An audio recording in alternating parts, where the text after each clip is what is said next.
We good? We're good. All right. Then I will call the November 9th meeting of the Evansville Vanderburgh Public Library Board of Trustees to order at 4:30 p.m. First item of business is introduction and forum for visitors, and I don't believe we had any this time. Is there anybody here from the public that would like to speak? Seeing none. Correspondence. I have a folder here with correspondence since the last meeting, and I will pass around for everybody to preview. And then we'll move to the consent agenda. Do I hear a motion to approve? So moved. There's a motion Second. and a second. Any discussion about the consent items? Don't have any discussion, but I do have a question. But I can do that after voting or, Could it potentially change the outcome? no, it will not. Well, you can go and do it now. Okay. I just had a question about, and there may not be anyone here that can answer this, but my question is, I loved the 3D printer jack-o'-lanterns. Thought the picture in there was really, really cool. But my question is, it does take a lot of product to print those, and just wonder, do we have any kind of limits on how much product folks can use when they use the maker space and do the 3D printing? Or is that just part of our program that we're purchasing materials and supplies for a particular program? At this time, as part of our program, Okay. and what we've done, when it gets to be cost prohibitive, then we'll have to investigate charging per. Usually you do it by per length of filament, Okay, per gram that's, weight. that was my question. I noticed this one was really it seemed like it was a program Mhm. in response to a program, particularly around the holiday, but I didn't know, just, Yeah. a patron comes in and wants to print something. And the other thing with filament is perishable, so if you don't use it, you lose it, Okay, because it will dry out, okay, even in our climate with humidity, and it will get brittle and then it won't print. So you do have to use it in a timely fashion and store it in proper ways. And so sometimes it's use it or lose it as well. okay. I just was curious about that, but I love the concept. I love the fact that we offered it. It's no criticism at all. I was Yeah. just curious. Yep, nope, good question. Thank you. Excellent. Other questions? Is this part of the consent agenda? Mhm.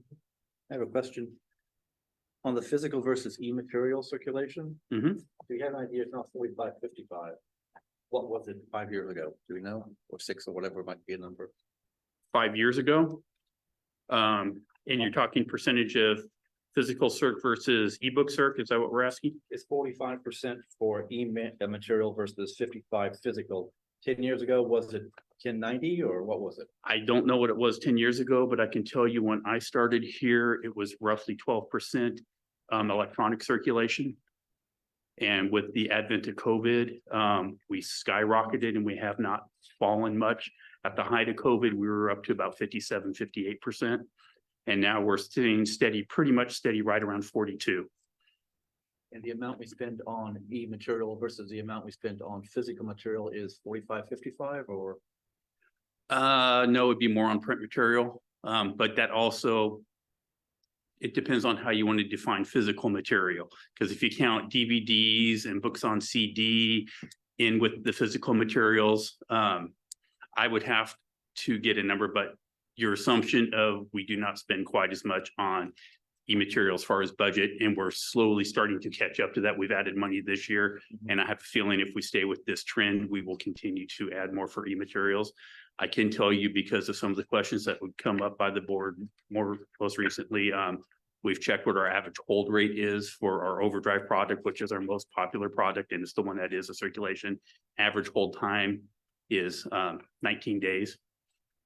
E-materials or the? For a material that is holdable for e-material. So it's, and I compared that with other libraries nationwide, and we're actually lower, which I found surprising considering our rate is much higher for use at 42%. So we're still not where we would like to be, and our acquisitions people are working on it, but we have got that down. Last year, we were at 21, 22 days, and now we've got it down to 19. So we're making improvements. And we're slowly tweaking it to try and help that hold rate. Additional questions? There's a motion. All those in favor signify by saying aye. Aye. Opposed, same sign. Motion carries. Governance. If there's anything, finance report. Under the finance report of appropriations for the month ending October 31st, 2023, we had a balance of $4,411,471.65, or roughly 29% of the original budget plus encumbrances for the year.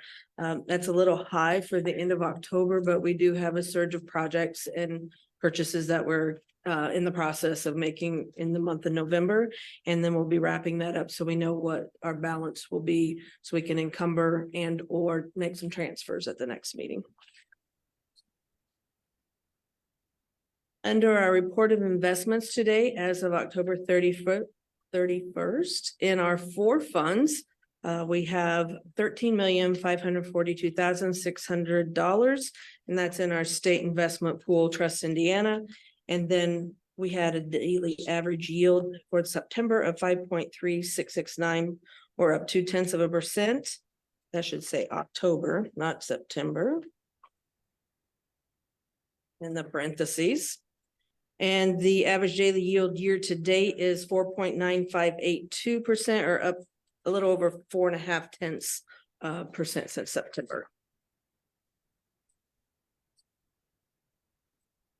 We're looking at $600,000 in interest so far. On the 4 accounts. Yes. Recall what we budgeted for interest next year?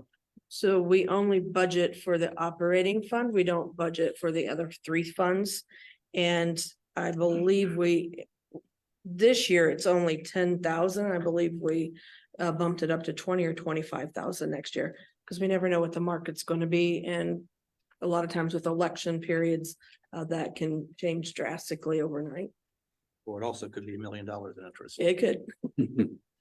That's what we're gonna hope for. That's what we're hoping for. Okay.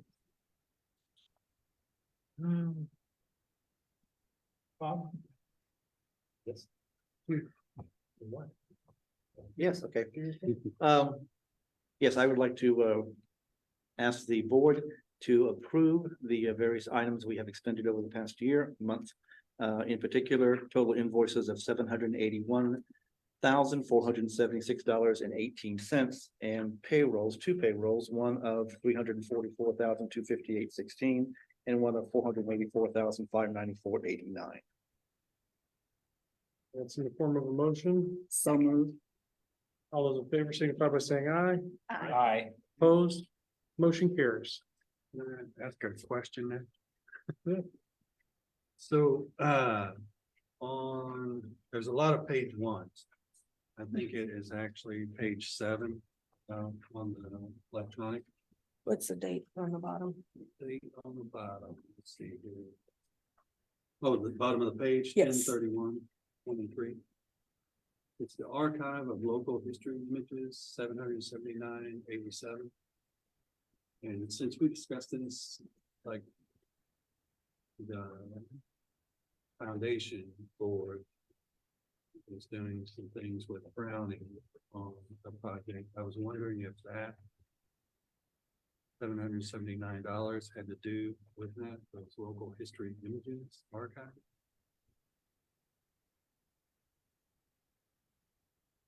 They're totally separate.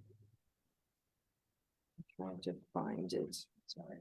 Yeah, I was trying to think of a better way of saying it. There's a lot of page one. There are big numbers in the middle. Can I see it? Just Yeah, it says one right here. But archive of local history images.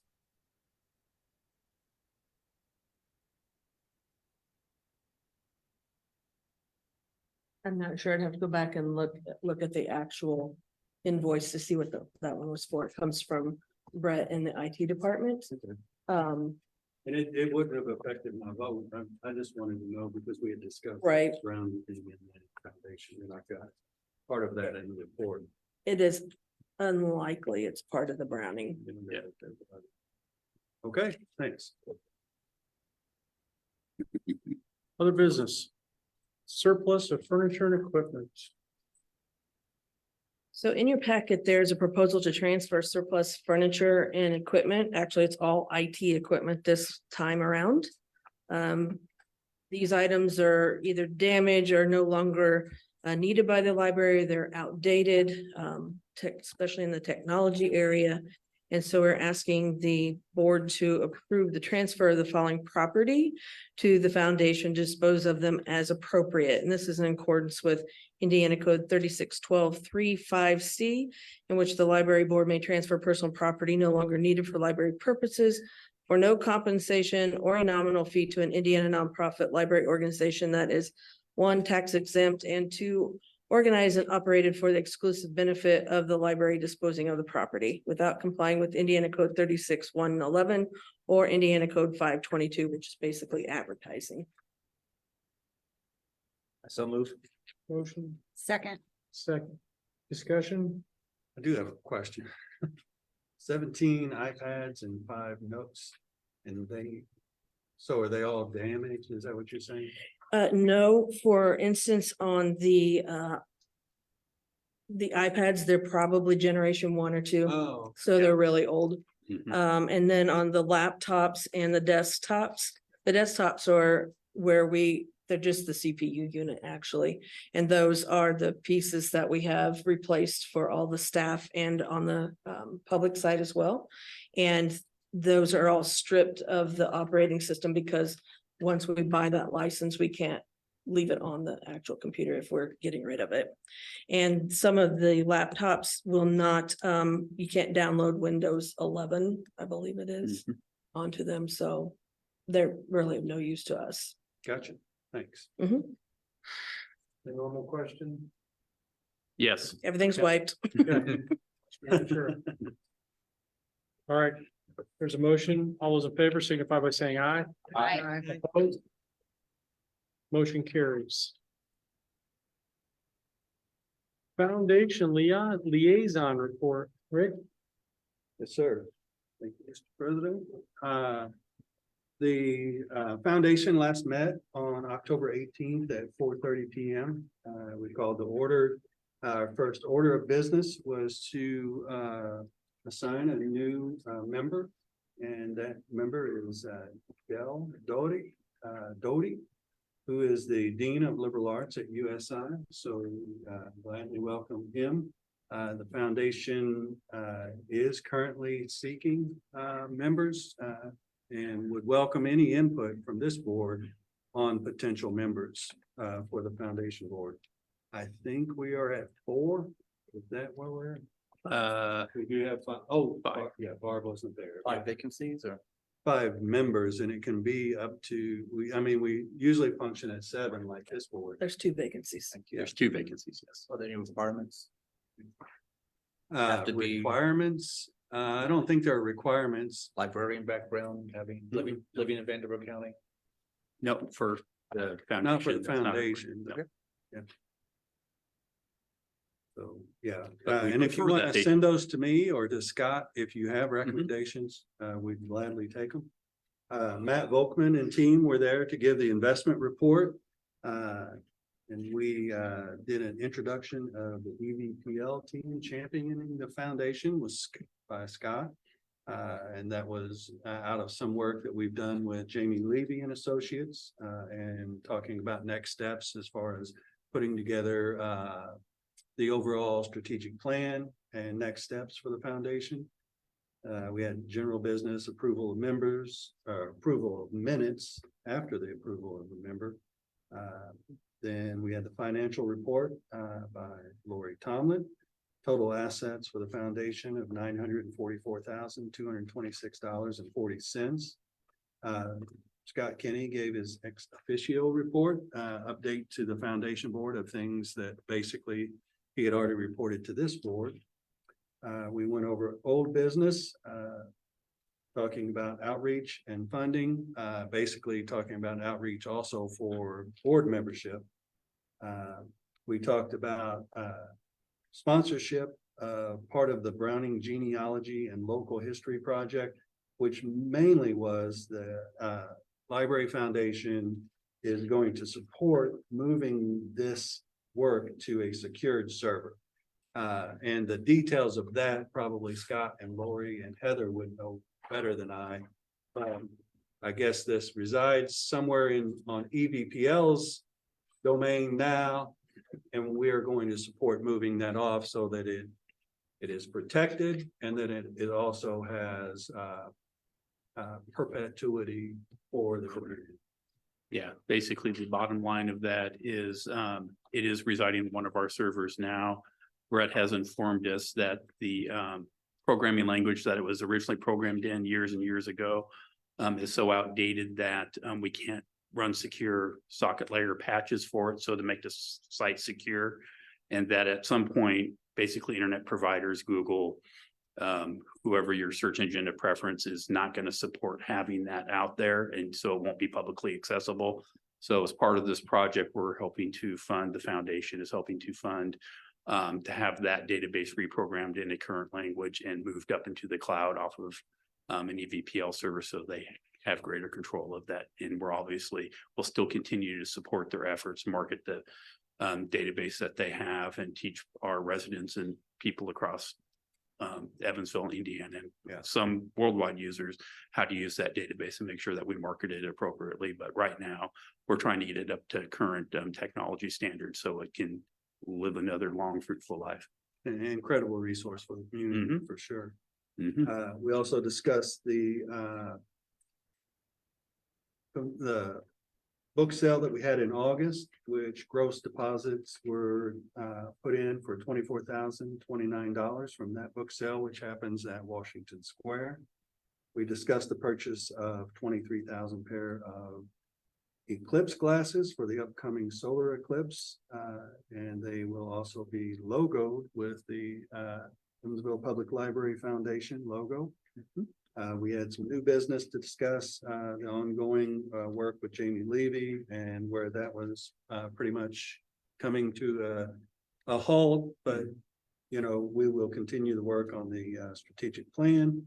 And then we discussed the upcoming November 4th and 5th book sale, which was last weekend, which totaled $5,587.68 over that Saturday and Sunday. It was a rousing success, probably the highest book sale we've had in this room, right? One of the Rosie, better in this ones, room? Spring was higher, but yes. Oh, Yeah. spring was higher than Yeah. that? Oh, okay. slightly. And then we set our meetings for the upcoming quarters in January, April, July, and October. So that is the report. I'd be happy to answer any questions if there are any.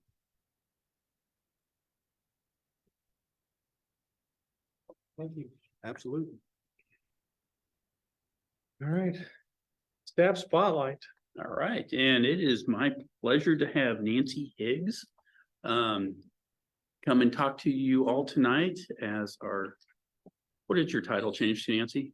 Director of Public Services. Okay, I remembered. I just didn't Yeah. want to get it wrong. I wrote it down in case I forgot. So, I was 7 when I figured out I wanted to be a librarian, that was a job you could actually have. And I stayed pretty well focused on that through growing up. EVPL offered me my first job out of library school. And I've spent about 7 years as a reference librarian at the Old Central, 5 years as manager at Stringtown, 6 years as manager at East, 7 years as manager at Red Bank, 11 years at North Park, and next March will be 2 years in this position. So what does my job entail? 2 projects I've been working on are getting ready to start notary services for our patrons. That's coming soon. Watch social media for a big announcement. And redesigning how we collect and collate our public service statistics. My schedule this month includes a meeting with Bedford Collab founders about a possible project with them, attending public meetings next week on the next plan for Jacobsville, meetings with MKM on our various renovation projects. I've also pulled a few shifts on public service desks when staff have been ill.